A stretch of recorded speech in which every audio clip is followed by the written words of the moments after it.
Welcome to Spotlight. I'm Liz Wade. And I'm Joshua Leo. Spotlight uses a special English method of broadcasting. It is easier for people to understand no matter where in the world they live.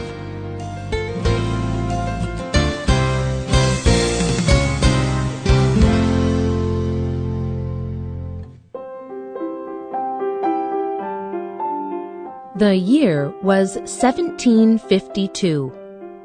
On Wednesday, September 2, the people of Britain went to sleep.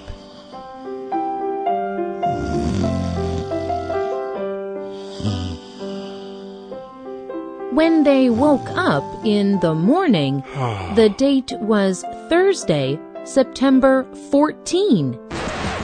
That sounds like a mistake.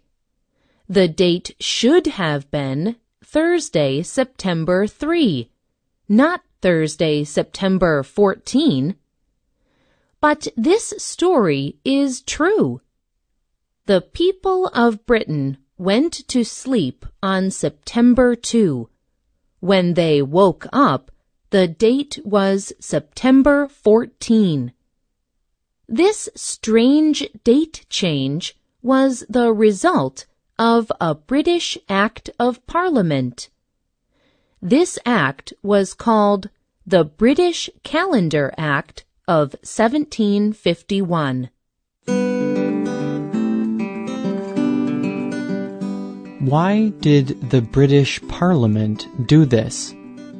In 1752, the official calendar of Britain was behind the official calendar of Europe by 11 days.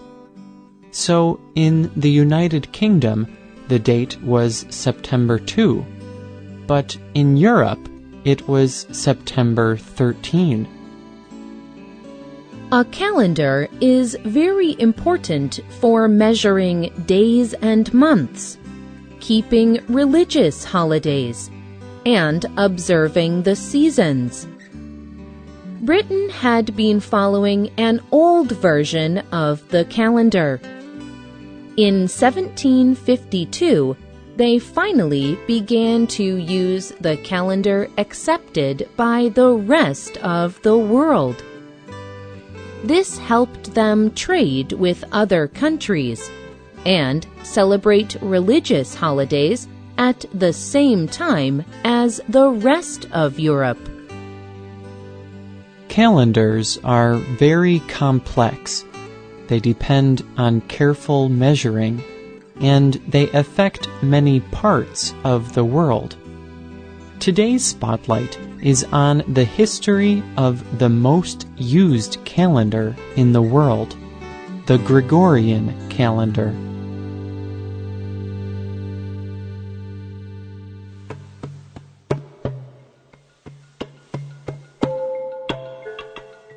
Calendars are very important to people all around the world. Calendars help us remember religious events. They help to set times for farming and hunting. They help mark events from history. They mark events happening in the sky. They mark the passing of time from century to century.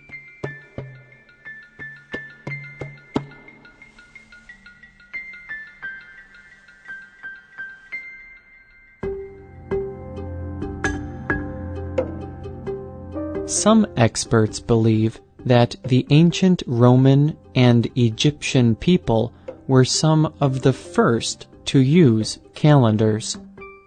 They created calendars almost 3,000 years ago. The Romans based their calendar on phases of the moon, that is, how the moon appeared.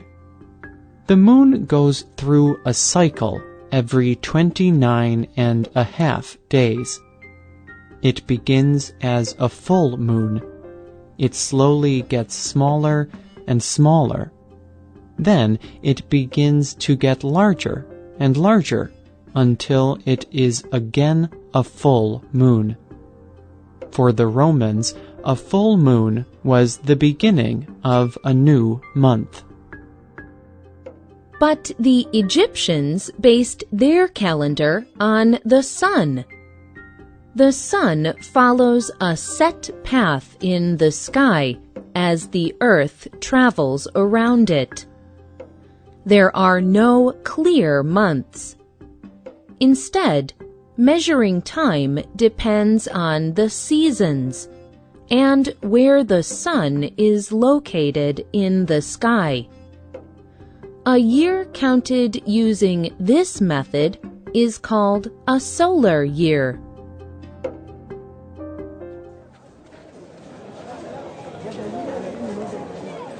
Since the Roman kingdom was so large, the Roman calendar was the most popular. But until about 46 BC, or about 2,000 years ago, the calendar was not well organized. At first, there were only 10 months on the calendar. Each month was named after a number. The year always began in March and ended in December. The Romans did not even count the months that we now call January and February.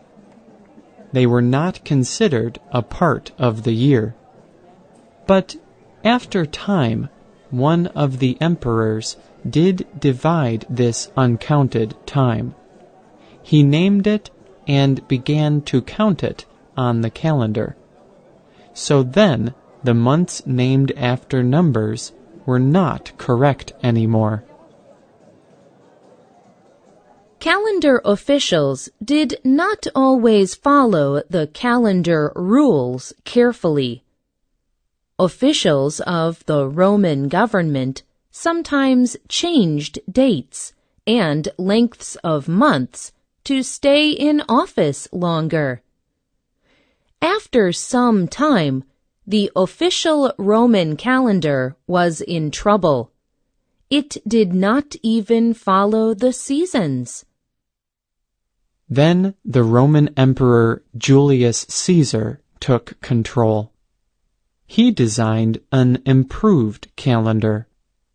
He changed and improved the calendar in 3 main ways. First, Julius based his calendar on the solar year, like the Egyptians. This was important because it established the official Roman year as 365 days.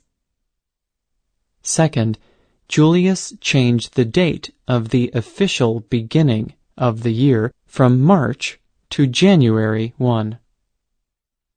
Third, Julius changed the lengths of the months to how we know them today.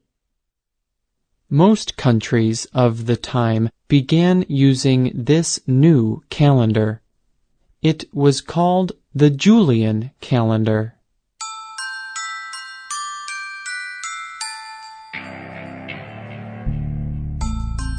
There was one other very important change in the Julian calendar. A solar year is 365 and 1/4 days. Julius had to think of a way to count this part or quarter of a day. Julius added an extra day into the calendar year.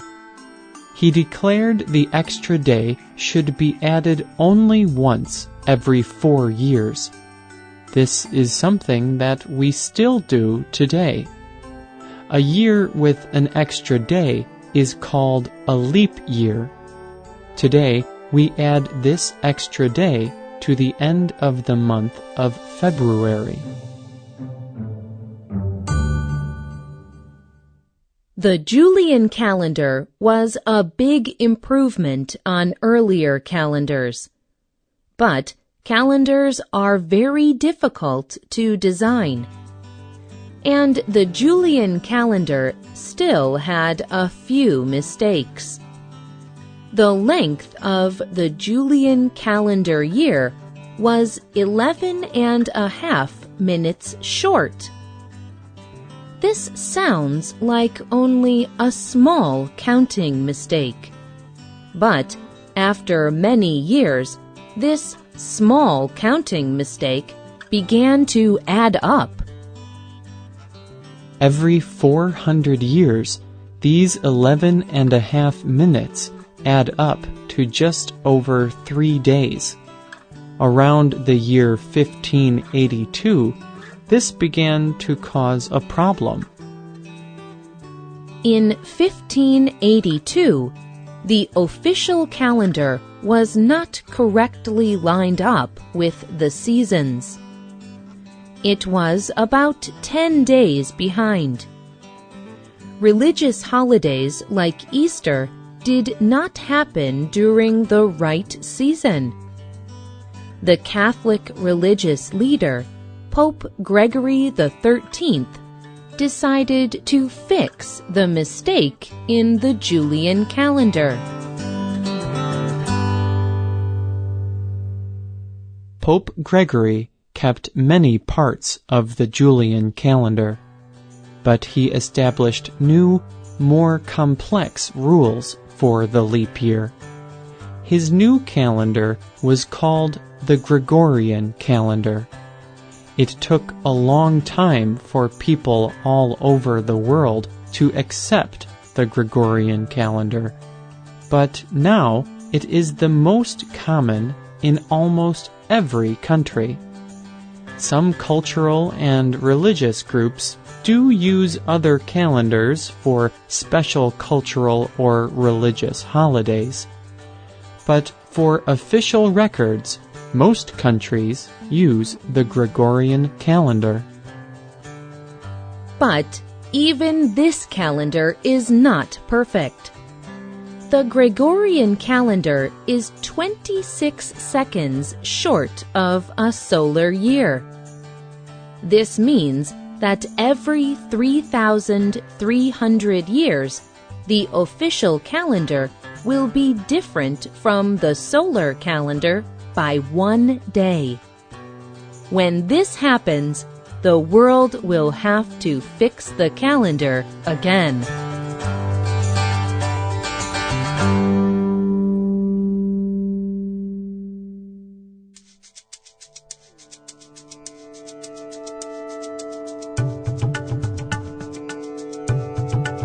The writer and producer of this program was Liz Wade.